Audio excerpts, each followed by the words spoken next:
अमरावती जिल्हा सामान्य रुग्णालय इरविनच्या अखत्यारीत येत असलेल्या नेत्र विभाग मागील 1 महिन्यापासून बंद होता। त्याचं कारण असं की याच नेत्रालयाच्या परिसरात एक आयसीयू इमारतीचं बांधकाम सुरू होतं आणि ती जुनी जी इमारत होती त्या ठिकाणी ते पाडण्याचं काम चालू होतं। त्यामुळे धुळीचे कण आत येऊ नये यासाठी हे नेत्र विभाग बंद होतं आणि त्यामुळे रुग्णांना याचा मोठा फटका बसलेला होता। पुन्हा एकदा हा शस्त्रक्रिया विभाग सुरू झाल्याने सर्वसामान्य रुग्णांना दिलासा मिळालेला आहे। पुन्हा एकदा शस्त्रक्रिया ज्या आहेत त्या डोळ्यांच्या शस्त्रक्रिया या ठिकाणी सुरू झाल्याने त्यामुळे हा मोठा दिलासा ग्रामीण भागातील रुग्णांना मिळाल्याचं आपल्याला पाहायला मिळत आहे।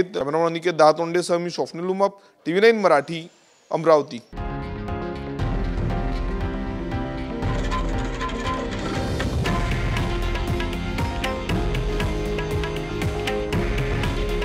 हे आहे देशातील नंबर 1 न्यूज नेटवर्क आणि आपण पाहत आहात TV9 मराठी। काळजी तुमची, हित महाराष्ट्राचं।